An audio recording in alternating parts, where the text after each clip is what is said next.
Hello students, welcome to my channel the literary guide. और जैसा कि आप लोगों को पता है कि मैं एडवर्ड एल्बर्ट का जो बुक है हिस्टोरी ऑफ इंग्लिश लिटरेचर उसको चैप्टर बाय चैप्टर करा रहा हूँ।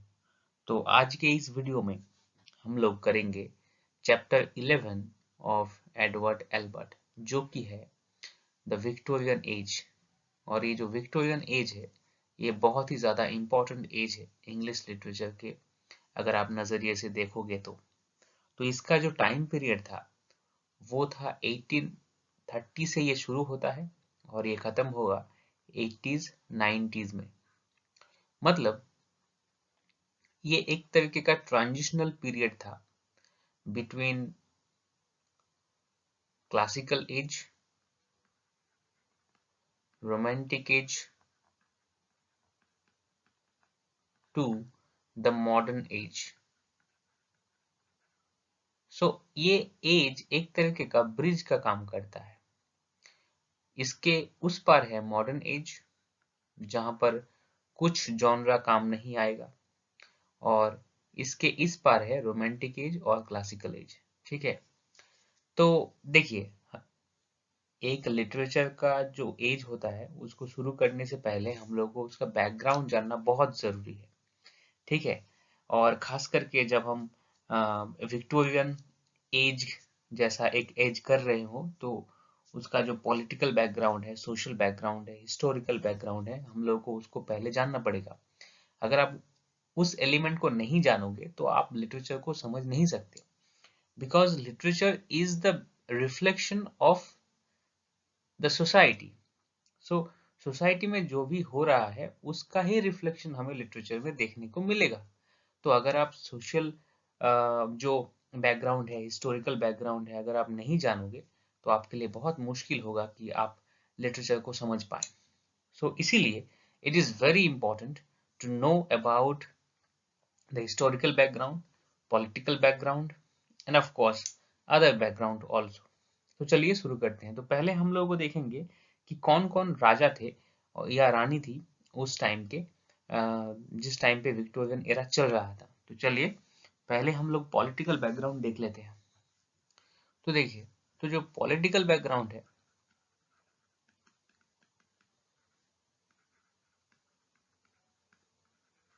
आप लोगों को पता है कि इंग्लैंड में कॉन्स्टिट्यूशनल मोनार्की स्थापित हो चुका था। कॉन्स्टिट्यूशनल मोनार्की जो होता है कि मोनार्की को कॉन्स्टिट्यूशन के अंडर में लाया जाता है, जैसा कि आप लोग हिस्टोरी में फ्रेंच रेवोल्यूशन के दौरान पढ़े होंगे मोनार्की। तो वैसा चल रहा तो लेकिन वो भी बहुत ज्यादा इंपॉर्टेंट है। तो चलिए हम लोग देखते हैं कि इस टाइम पे कौन कौन रूलर थे। तो जैसा कि मैंने कहा था कि इस एज का जो टाइम लिमिट है वो 1830 से शुरू होता है और खत्म होता है 80s 90s में। तो चलिए देखते हैं। तो पहला जो किंग है वो है William the fourth. William the fourth ये शासन करते हैं 1830 से 1837 तक, 1837 तक। और उसके बाद आती हैं the great queen Victoria. Queen Victoria जो पूरा सेंचुरी शासन करती है बिटवीन 1837 टू 1901। तो ये उनका बहुत ही लंबा शासनकाल चलता है। और क्वीन विक्टोरिया जो अपने साथ लाई थी वो थी मोरालिटी, एक विक्टोरियन मोरालिटी जिसको कहते हैं मोरालिटी। मतलब हर एक चीज को अच्छी, गुड एंड बैड लेंस से देखना, इसको मोरालिटी कहते हैं। कि आप अगर आप हर एक चीज को गुड और बैड इस दोनों तराजू से अगर आप जांचेंगे तो आपको मिलेगा कि आप बहुत ज्यादा मोरल हो, क्योंकि आप जो आपका जो रुझान होगा वो गुड की तरफ होगा। तो इसको मोरलिस्टिक भी कहा जाता है। लेकिन bad is not bad. Bad and the concept of good and bad is very much debatable. अगर आप मैकबेथ का वो लाइन पढ़ोगे कि fair is foul and foul is fair, so that is the case, हम किसी चीज को अगर अच्छा वो दिख रहा है, ऐसा नहीं हो सकता कि वो पूरा अच्छा ही होगा, उसमें भी कुछ बुरी चीजें हो सकती हैं, या फिर जो अच्छी चीजें हैं वो पूरी तरह से खराब चीजें नहीं होती, उसमें भी कुछ अच्छाइयाँ होती है। So it is like grey shade type, okay. लेकिन विक्टोरियन एज में क्या था? विक्टोरियन एज में जो अच्छा है वो अच्छा, और जो खराब है उसको, मतलब वन डायमेंशनल जो कैरेक्टर होता है। अगर आप चार्ल्स डिकेंस का नोवेल देखोगे, चार्ल्स डिकेंस का अगर आप नोवेल पढ़ोगे, तो उसमें कैरेक्टर भी वैसे ही थे कि जो गुड थे वो throughout the novel good ही थे, और जो बैड थे वो throughout the novel bad ही थे, ठीक है। तो ये था पॉलिटिकल बैकग्राउंड, ठीक है। तो अब हम करेंगे हिस्टोरिकल एंड सोशल बैकग्राउंड। तो चलिए हिस्टोरिकल एंड सोशल बैकग्राउंड करते हैं, लेकिन उससे पहले इसको इरेज करना पड़ेगा। सो मैं इसको इरेज करता हूं।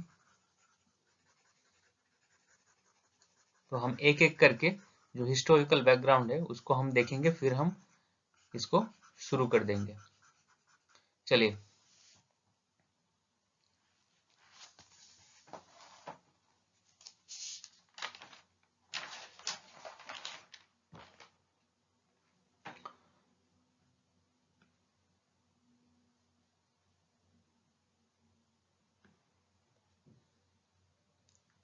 तो जो फर्स्ट हिस्टोरिकल इवेंट हुआ था इस एज में वो था the Crimean war. The Crimean war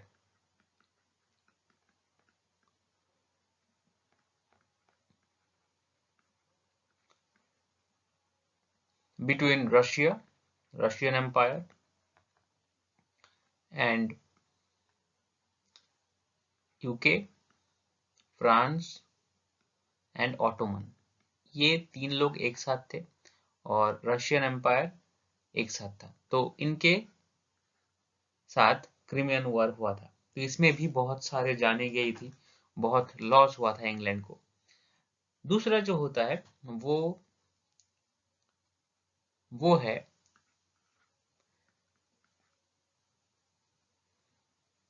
scientific and technological, scientific and technological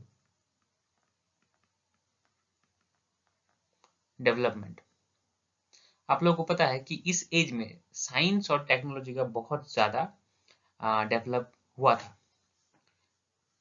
तीसरे नंबर पे आता है पोटैटो फेमाइन।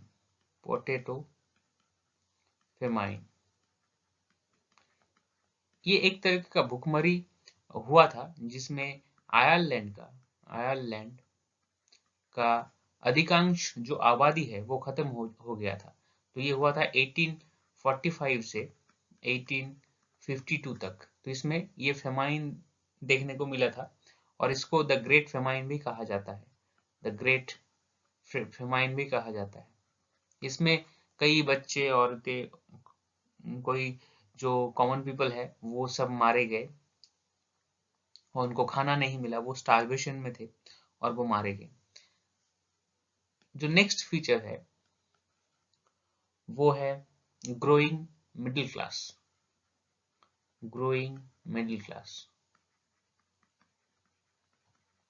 सो इस एज में हमें एक जो क्लास होता है मिडिल क्लास, उसका हमें जो डेवलपमेंट है वो हमें देखने को मिलता है। इससे पहले मिडिल क्लास का कॉन्सेप्ट नहीं था। इस एज में हमें नौकरी करने वाले 9 to 5 जॉब करने वाले मिडिल क्लास, जिसको फ्रांस में बुर्जोइस भी कहा जाता है, उसका सूचना हुआ। देन और जो फीचर्स है वो है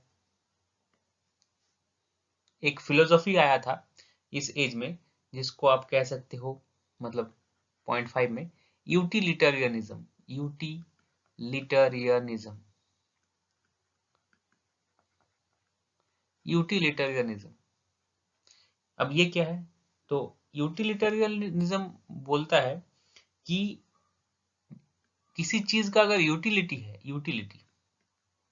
यूटिलिटी मतलब उपयोगिता, अगर किसी चीज का उपयोगिता नहीं है, यूज नहीं है आपके लाइफ में, तो उसका कोई वैल्यू नहीं है, ठीक है। तो इसको कहा जाता है यूटिलिटेरियनिज्म। और इसके जो मतलब प्रवक्ता थे वो थे Jeremy Bentham, Jeremy Bentham, then John Stuart Mill, ठीक है। तो ये था यूटिलिटेरियनिज्म।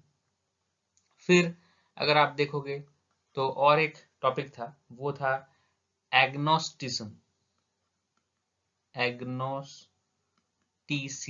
अब ये क्या है? तो इसको समझने के लिए हमें दो चीजों को समझना पड़ेगा। तो चलिए समझते हैं इसको।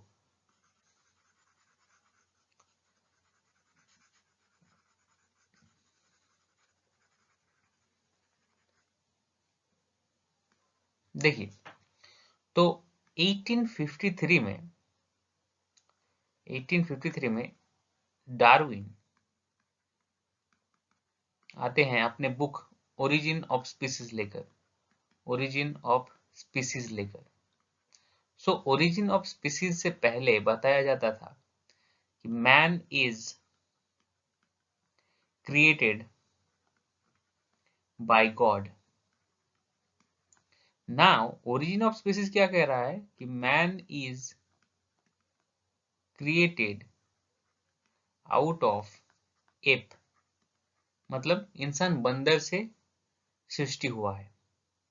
तो इस इस बयान के आने के बाद लोगों का जो विश्वास था, लोगों का जो फेथ था, वो हिल गया।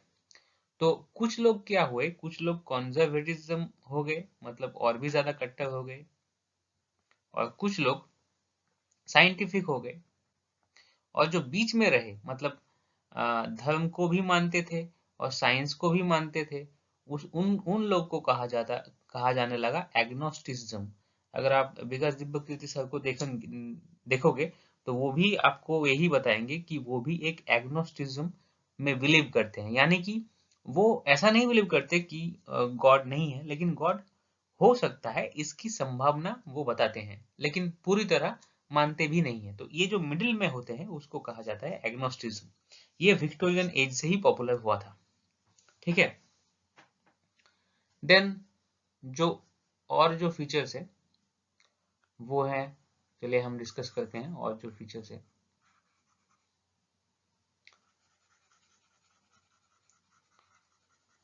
थोड़ा इरेज करने दीजिए।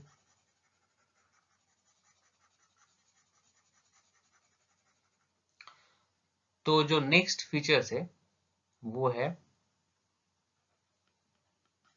Child labour. अब इंडस्ट्रियल रेवोल्यूशन हुआ है, हर कोई जा रहा है टाउन में रहने।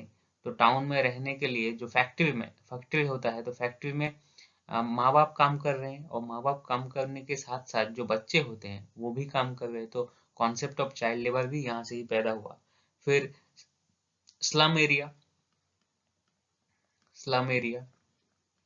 टाउन में रहने की जगह नहीं थी, तो वो स्लम एरिया शुरू हो गया। फिर क्रिमिनल एक्टिविटीज। और विक्टोरियन एज को अगर आप देखोगे तो ऊपर से बहुत ज्यादा आपको फाइन दिखेगा, आपको ग्लैमरस दिखेगा, लेकिन अंदर ही अंदर वो खोखला था। अंदर ही अंदर उसमें अंडरवर्ल्ड डेवलप हो रहा था, अंडरवर्ल्ड। और इसीलिए आपको जो शर्लॉक होम्स का नोवेल, जिनको सृष्टि किया था आर्थर कॉनन डॉयल ने,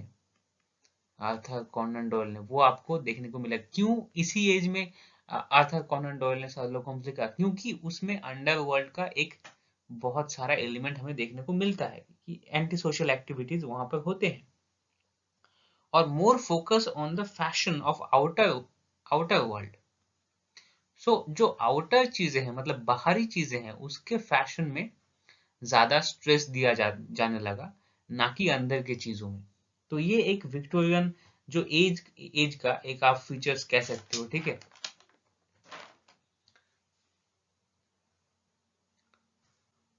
देन और भी फीचर्स हैं, तो चलिए हम देखते हैं और जो फीचर हैं।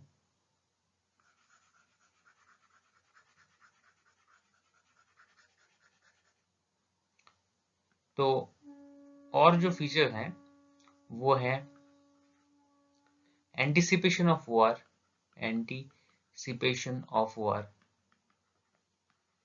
अगर आप हिस्टोरी को पढ़ोगे तो आपको मालूम पड़ेगा कि विक्टोरियन एज ही वो एज था जिसमें प्रिपरेशन ऑफ वॉर हो रहा था। प्रिपरेशन ऑफ वॉर हो रहा था। पूरा यूरोप जो था, पूरा यूरोप एक बारूद का स्तूप बन गया था।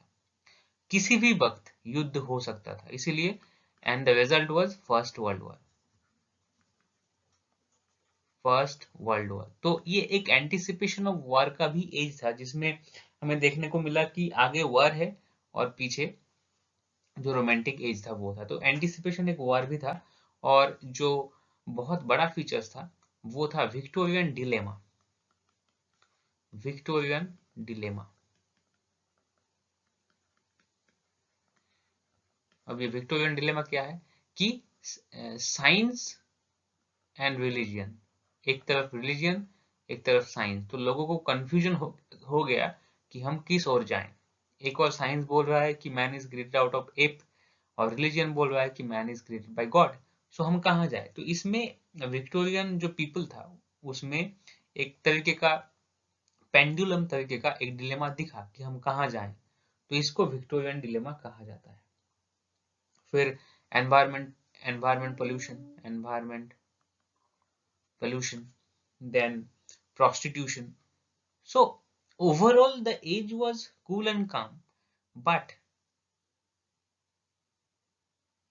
अंदर ही अंदर ये एज खोखला था, ठीक है। इसीलिए मॉडर्न वर्ल्ड में भी जो टीएस एलियट हैं वो लिखते हैं द हॉलो मैन, क्योंकि अंदर से आप खोखले हो।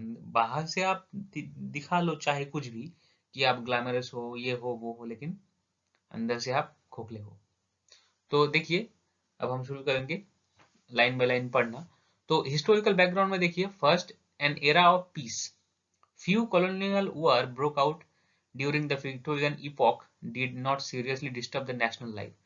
कुछ वॉर हुए थे जो नेशनल लाइफ को, मतलब नेशनल जो लाइफ था उसको डिस्टर्ब नहीं किया हुआ था। There was one continental war, एक कॉन्टिनेंटल वॉर हुआ था, महाद्वीपीय war, directly affected Britain, the Crimean war जो कि हुआ था रशिया के साथ। Then the Franco German struggle, yet neither of this caused any profound changes. लेकिन ये युद्ध उतना भी ज्यादा इम्पैक्टफुल नहीं था कि कुछ चेंजेस हो सके, कुछ बड़ा चेंजेस हो सके। Then in America the great civil struggle left scar soon to be obligated by the wise statesmanship of our ruler। और अमेरिका इन लोगों के हाथ से निकल चुका था, लेकिन उसके बाद भी ये एज शांत कूल एज था। चलिए next page. So the whole age may be not unfairly described as one of peaceful activity। So Albert कह रहे हैं कि ठीक है, हम ये कह नहीं सकते कि वो एज जो है वो पीसफुल है। But in the earlier stages, the listening surges of French Revolution, जो फ्रेंच रेवोल्यूशन का जो सर्ज था, फ्रेंच रेवोल्यूशन का जो एक उत्तेजना था, वो भी अनुभव होता है। But middle of the century, जब इस सेंचुरी का मिडिल आया, तब they had almost completely died down. तो जो इन्फ्लुएंस ऑफ फ्रेंच रेवोल्यूशन था, जो फ्रेंच रेवोल्यूशन का एक उन्माद था, वो खत्म हो चुका था। And other hopes and ideals largely Pacific were gradually taking their place. And उसकी जगह धीरे धीरे अलग अलग जो आइडिया हैं वो उसकी जगह लेने लगे। Then number 2, material development. So मैंने पहले ही कहा था, ये जो एज है, the age is materialistic age. Materialistic age. और यहाँ पर जो ऊपरी जो बाहरी चीजें हैं उसको ज्यादा इम्पोर्टेंट मिलेगा, ना कि जो अंदर की चीजें हैं, क्योंकि अंदर में क्या है, underworld, child labour, anti social activities, तो ये सब है, आप अंदर नहीं झांक सकते। सो बाहर की चीजों को आपको ग्लैमरस रखना ही पड़ेगा। So it was an age alive with new activities. There was a revolution in commercial enterprise. जो बिजनेस था उसमें ये एज बहुत ज्यादा महारत हो गया, due to the great increase of available market. जो मार्केट था एशिया, अफ्रीका,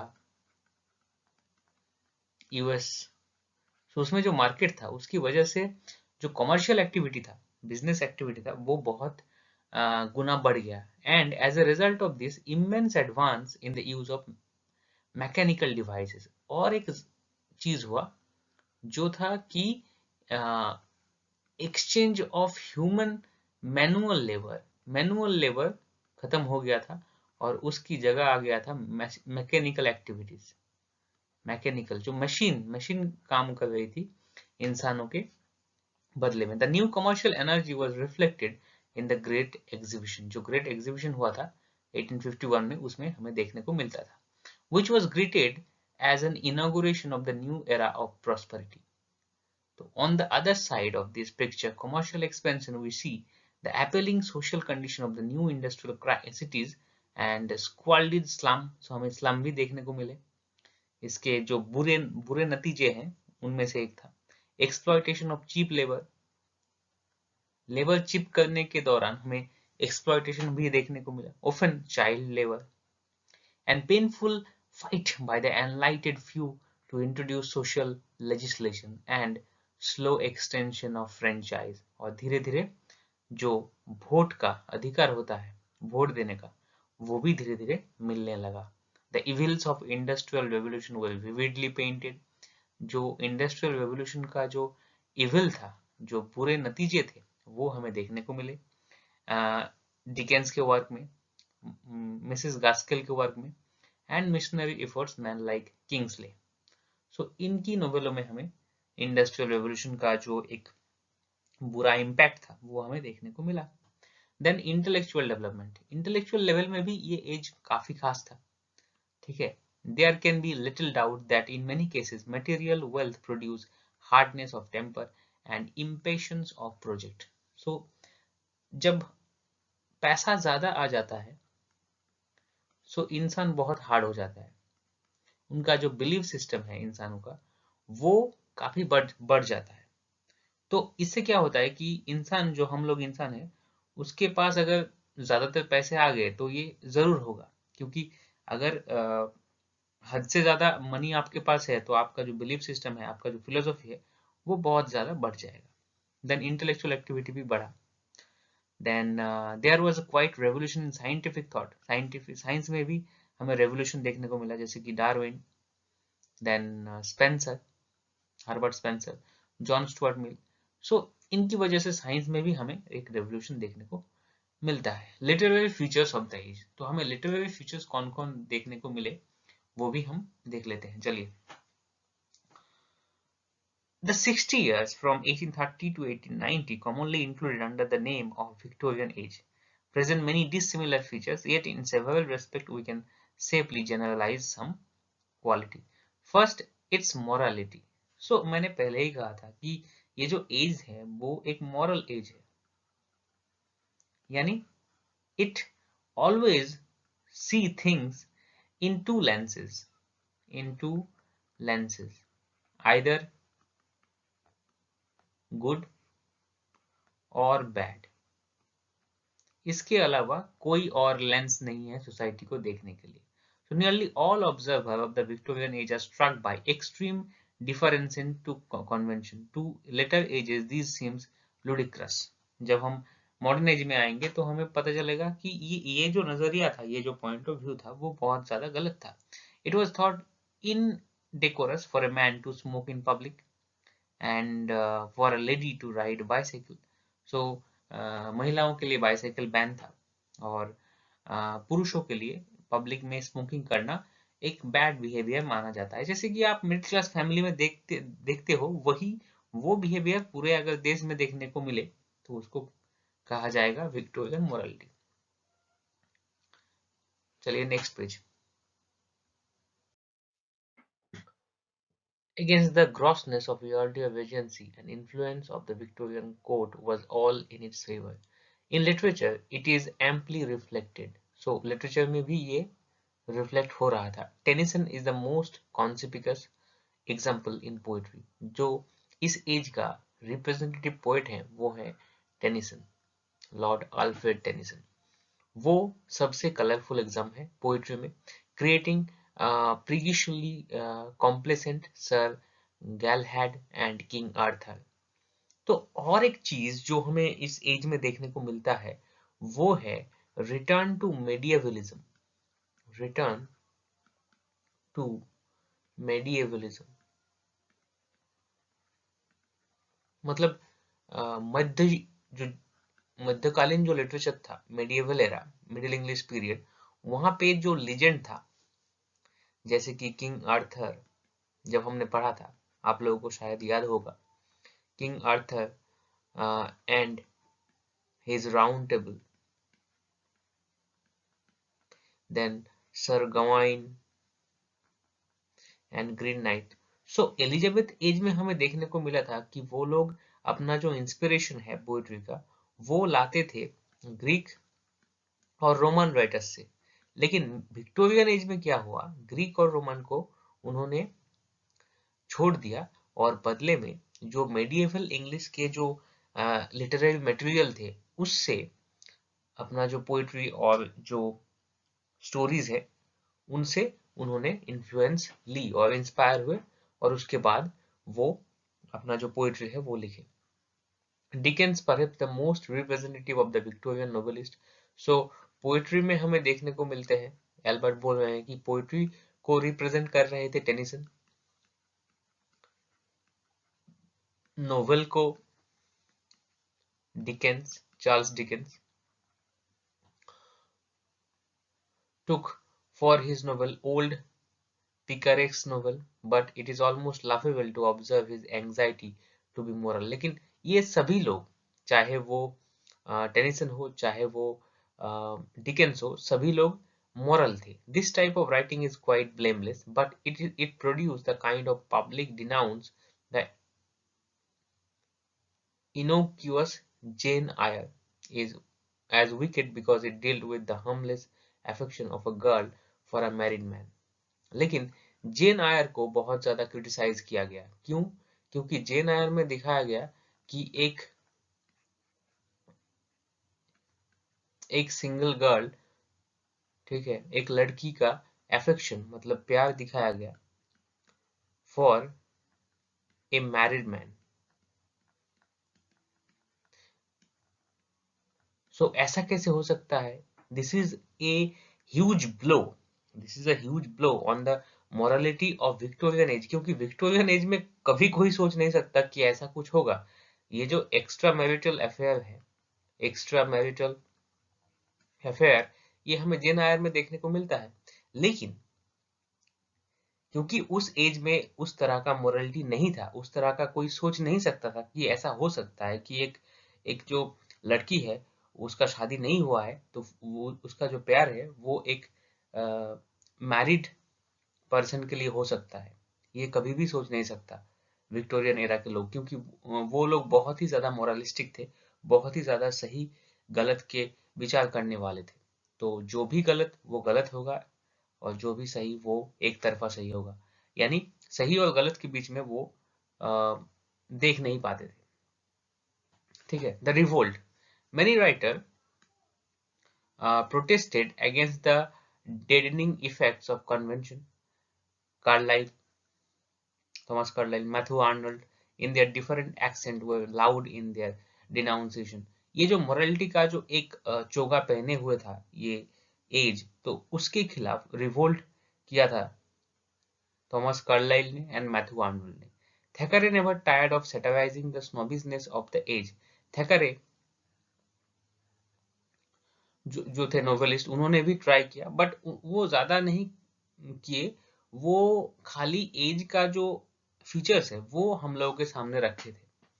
देन ब्राउनिंग, कोबली, mannerism were an indirect challenge to the validity, diction and smooth self-satisfaction of the Tennysonian school।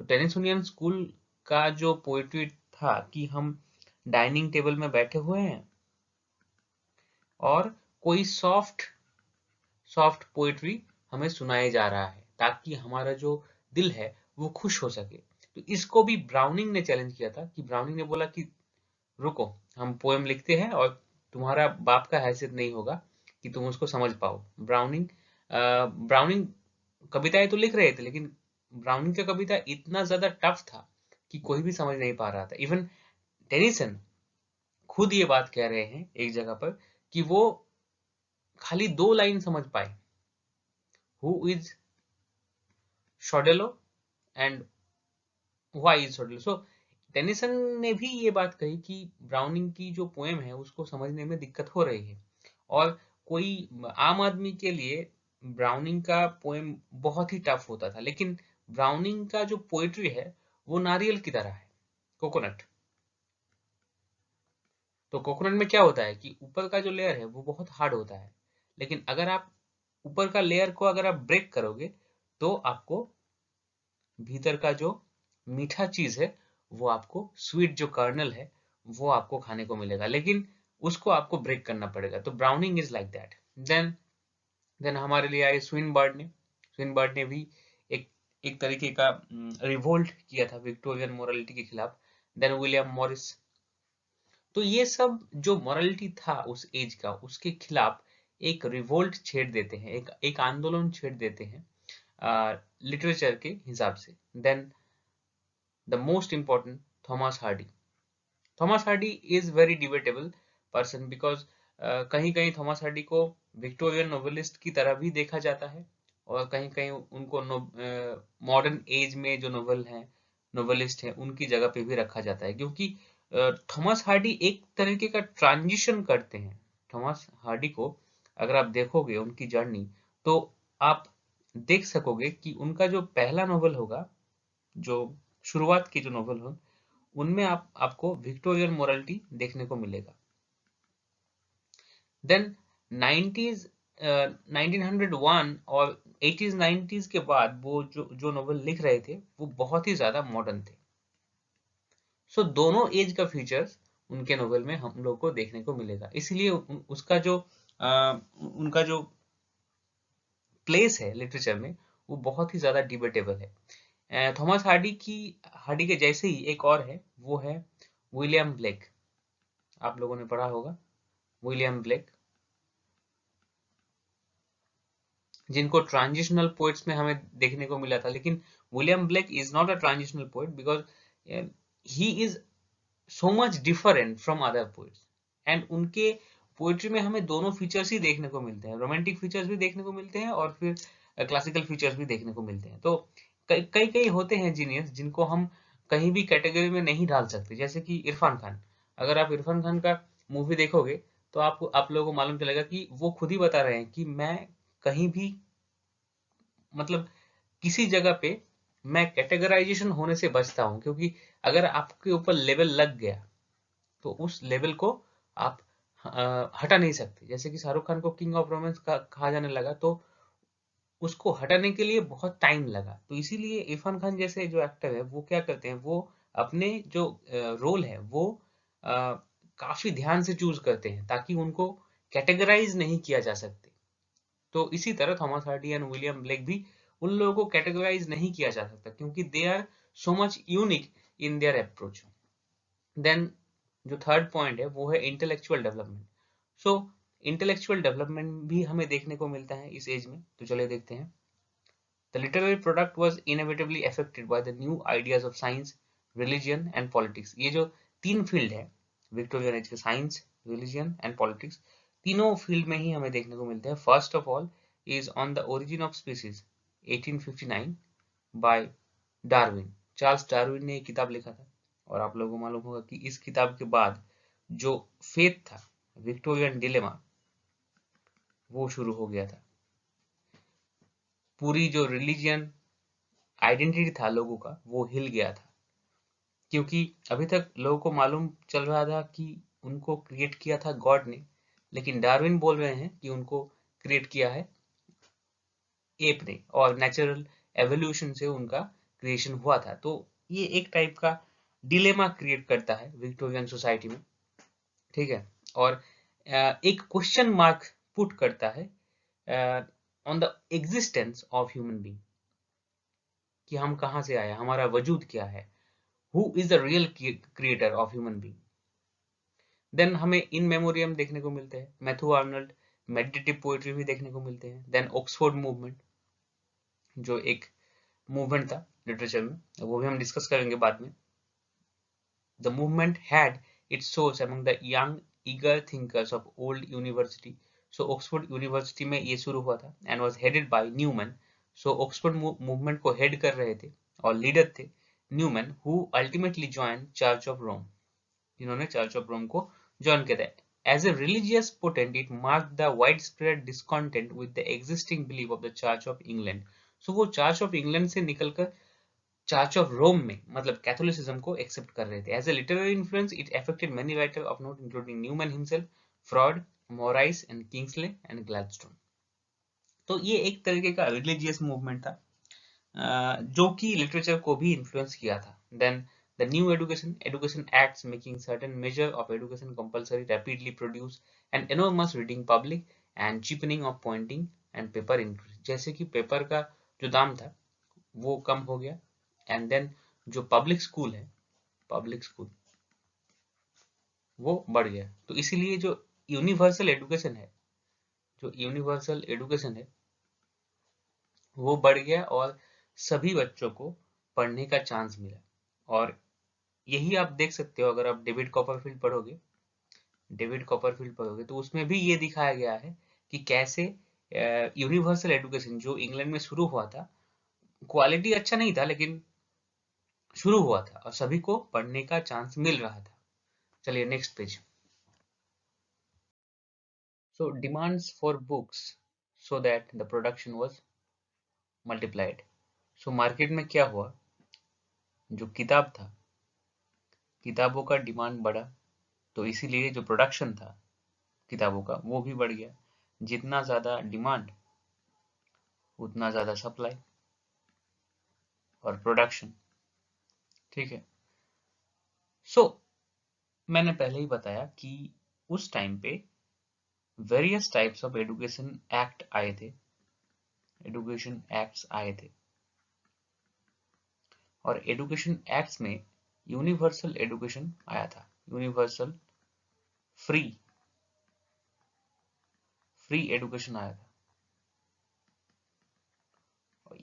इस फ्री एजुकेशन एक्ट के बाद, पास होने के बाद,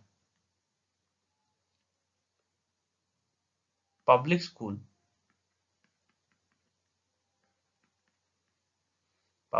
का शुरुआत हुआ इंग्लैंड में।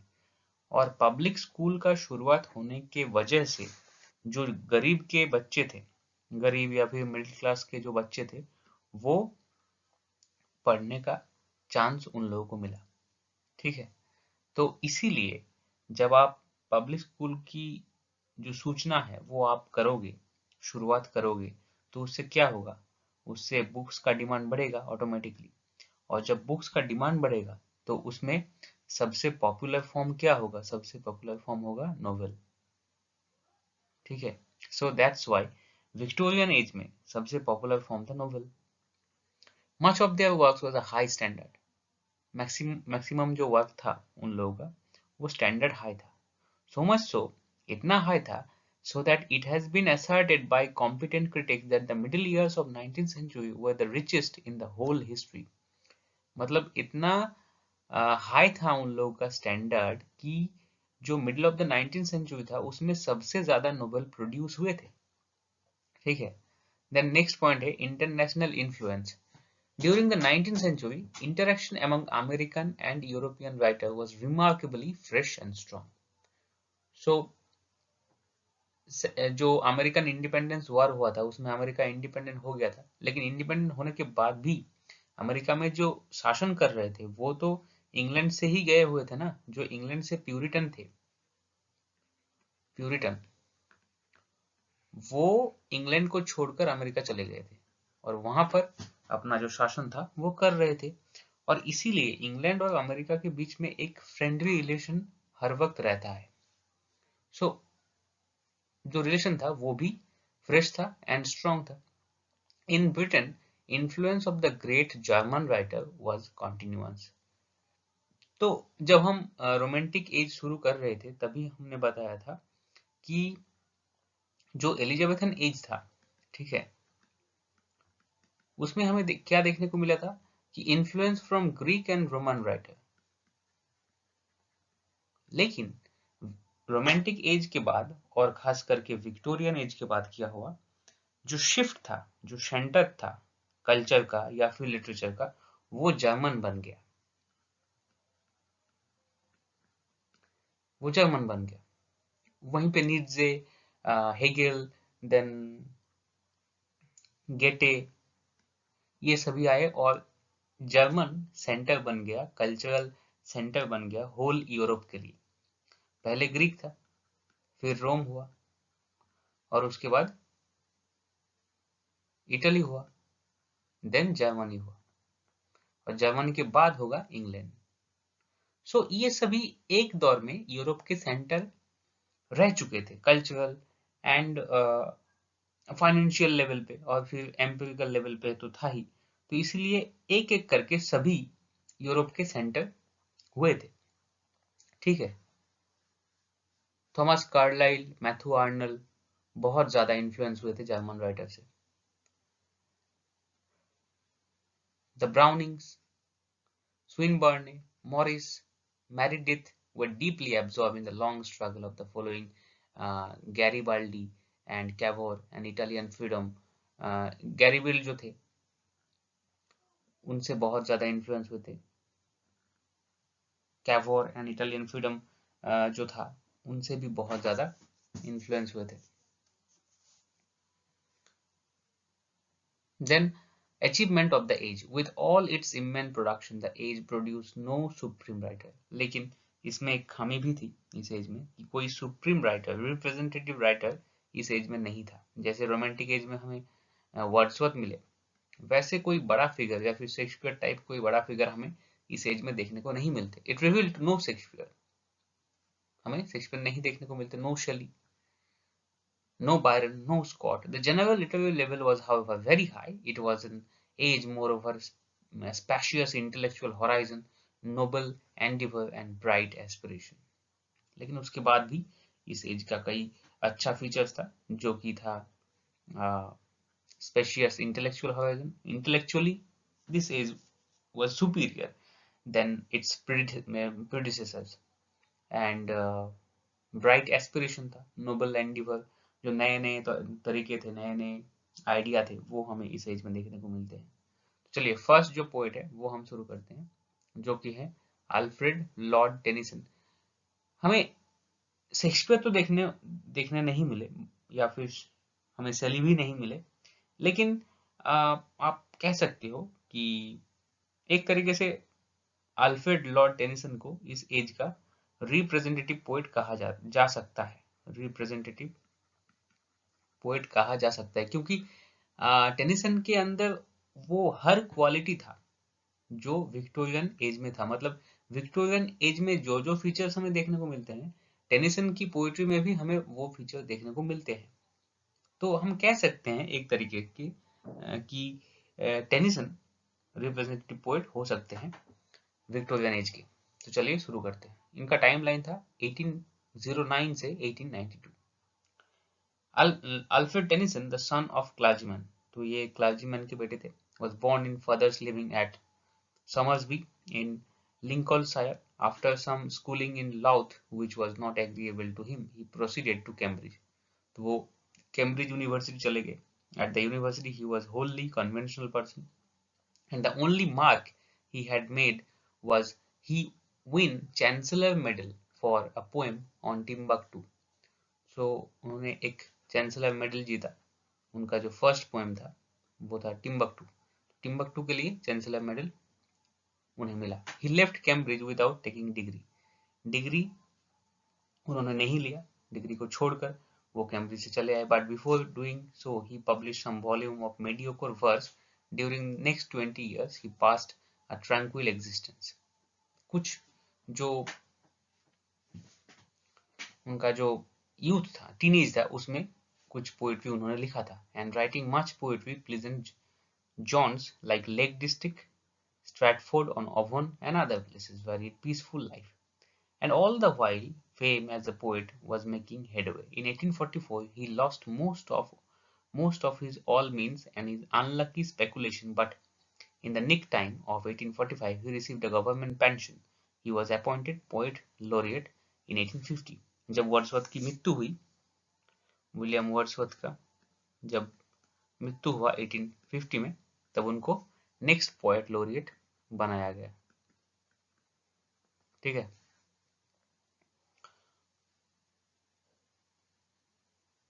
और वो एक इंट्रोवर्ट टाइप के आदमी थे, मतलब ज्यादा लोगों के बीच में रहना नहीं पसंद करते थे। He is like a Wordsworth. So वो इंट्रोवर्ट टाइप के एक लोग थे और वो मतलब पब्लिक गैदरिंग में नहीं जाते थे। चलिए next page. In his later years recognition and applause came increasingly upon him. तो उनके आखिरी दिनों में, जीवन के आखिरी दिनों में उनको एप्लॉज भी मिले। एप्लॉज मतलब प्रशंसा, और रिकग्निशन, ख्याति भी उनको अच्छी खासी मिल गई। एंड इतना ख्याति मिला कि उनको he was regarded as the greatest poet of his day.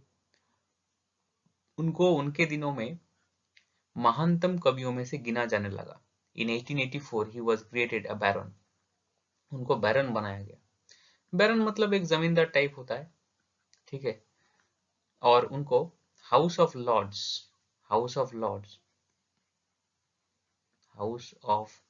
Lord's में जगह दिया गया। अब भाई हाउस ऑफ लॉर्ड्स क्या है? तो देखिए, हाउस ऑफ लॉर्ड्स है, it is the upper house, upper house of British parliament.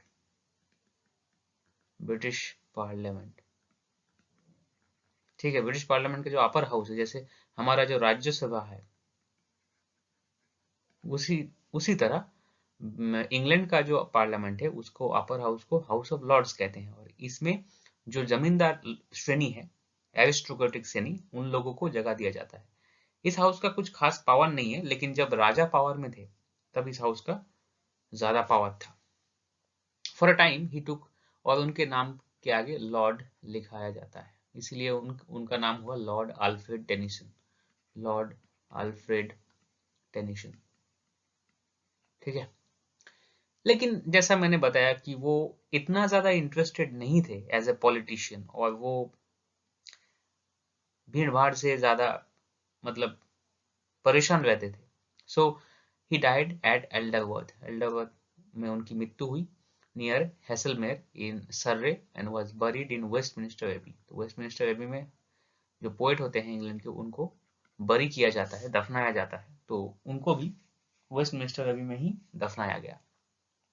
His poetry. He was 17 years old when he collaborated with his brother Charles Tennyson. तो उनका जो ब्रदर था Charles Tennyson, उनके साथ मिलकर उन्होंने एक वॉल्यूम रिलीज किया था। वो वॉल्यूम का नाम था poems by two brother in 1827. The volume is a slight one, but in the light of his later work, he can already discern a little of Tennysonian metrical aptitude and descriptive power. हालांकि वो जो volume था वो इतना ज्यादा खास नहीं था टेक्निकल वाइज, लेकिन उसमें जो टेनिसन का जो फीचर्स है, टेनिसोनियन जो features, metrical aptitude and descriptive power, वो हमें देखने को मिलते हैं। His prize poem Timbuktu in 1829 is not much better than the usual prize poem. His then उनका एक और वॉल्यूम रिलीज होता है, उनका नाम है पोएम्स चीफली लिरिकल in 1830। और इसको उन्होंने पब्लिश किया था जब वो अंडर ग्रेजुएट थे, मतलब यूजी के लेवल में थे। And these poems are immature, but in pieces like Isabel and Madeline, the pictorial effect and the sumptuous imagery of his mature style are already conspicuous. तो उनका जो स्टाइल था वो धीरे धीरे मतलब क्वालिटी पूर्ण होता गया, उसमें क्वालिटी आया, गुणवत्ता उसमें बढ़ रहा था धीरे धीरे. Then his volume of poems in 1833, which is referred as Poems 1832, because in spite of its official title, it appeared in December of the year earlier and is of a different quality and makes decided advance. It contains such notable poems. तो ये उनकी life का एक important volume था और इसमें था the Lady of Shalott, the Lotus Eaters, the Palace of Art. ठीक है. देन इन 1842 में उनका जो बेस्ट वॉल्यूम था वो रिलीज हुआ. उनका first volume consist mainly revised form of some number publish previously. जो प्रीवियस वॉल्यूम था 1832 में, उसका ही रिवाइज फॉर्म इस वॉल्यूम में पब्लिश हुआ था और it content Morte d'Arthur, जो किंग आर्थर का डेथ है उसमें उसके ऊपर उन्होंने लिखा था. Then Ulysses, the most important poem Ulysses. Then Lex Clay Hall and other poems. The later stages of his career marked chiefly by the longer poems, The Princess in 1847. तो letter जो career था उनका उसमें वो longer poem लिखने के आदी हो गए और उन्होंने लॉन्गर पोएम ही लिखा. Then it is known as the new woman. Tennysonian imagines ladies academy with mutuously intellectual princes at the head of it. For a space tragedy seems imminent, but in the end all is well, for the princess is married to blameless hero. तो उनका जो princess था उनका शादी हुआ एक अच्छे खासे हीरो के साथ. The poem is written in blank verse, but इस कविता जो था वो ब्लैंक वर्स में लिखा गया था. The humor is heavy, but many of the descriptive are such rich and wonderful as Tennysonian ever attempted. In 1850, he published his best known poem, which is In Memoriam. In Memoriam, it is a elegy. Elegy आप लोगों को पता है कि कोई अगर खास मतलब आपके साथ बिछड़ जाए और उनकी मृत्यु हो जाए तो एलिजी लिखा जाता है. और ये उन्होंने लिखा था अपना जो बेस्ट फ्रेंड था जो यूनिवर्सिटी टाइम के साथ उनके साथ था, उनका नाम था आर्थर हेनरी हेलम. उनकी मृत्यु के बाद ये कविता उन्होंने लिखा था उनकी यादों में. Tennyson college friend who died Vienna in 1833. Tennyson brooded over the subject for years and he produced this great elegy. आज भी अल्फ्रेड टेनिसन को इन मेमोरियम से ही पहचाना जाता है. ठीक है. It is one of the best. It is one of the best tragedies in literature, in the history of literature.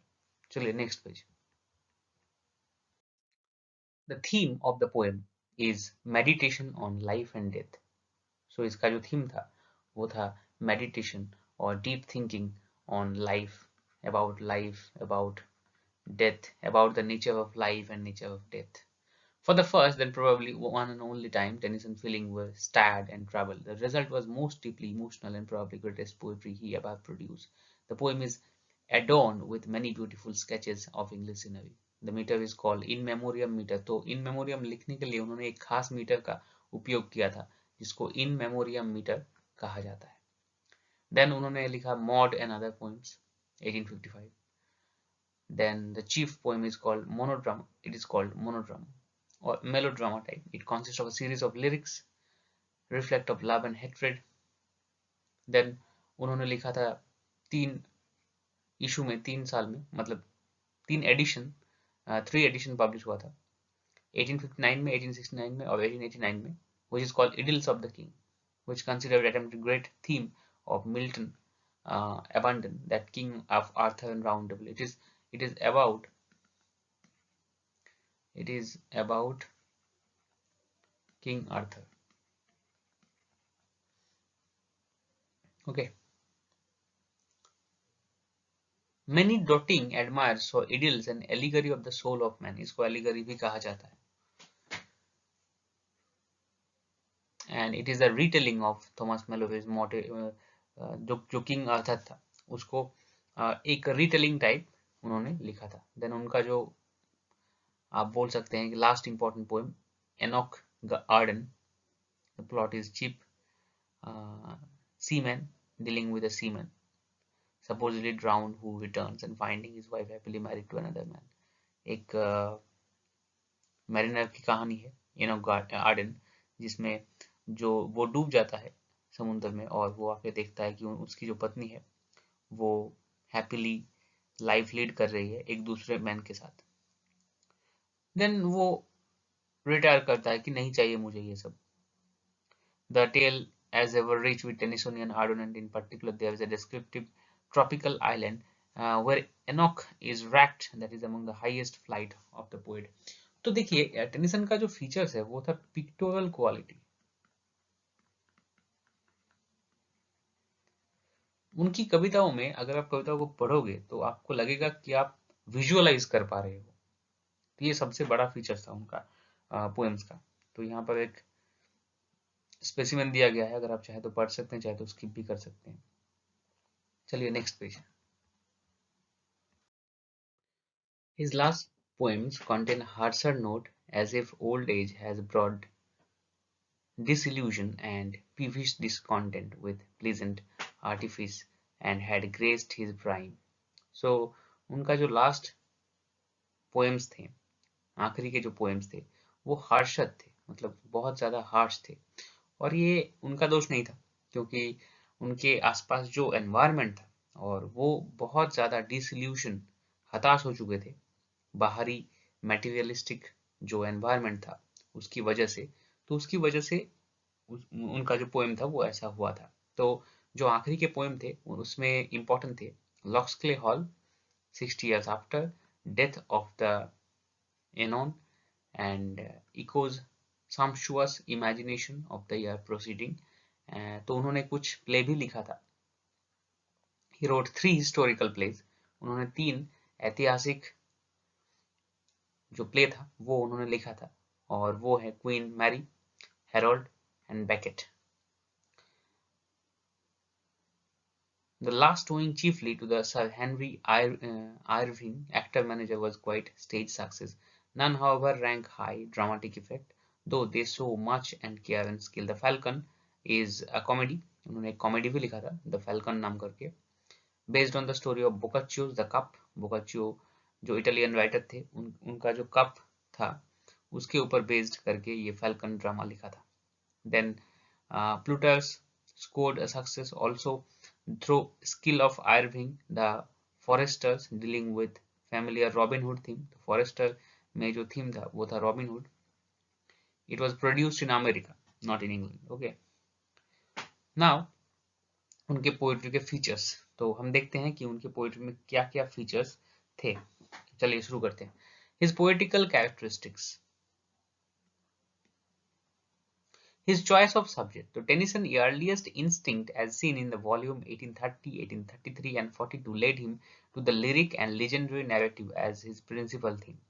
So उनका जो प्रिंसिपल जो मुख्य जो थीम था वो थे लिरिकल होना चाहिए, और इंग्लैंड के जो पास्ट लीजेंड थे जैसे कि king Arthur, sir Gawain and green night, वो लीजेंड को वो अपने कविताओं का थीम करके यूज करते थे। As a thinker Tennyson lack depth and originality.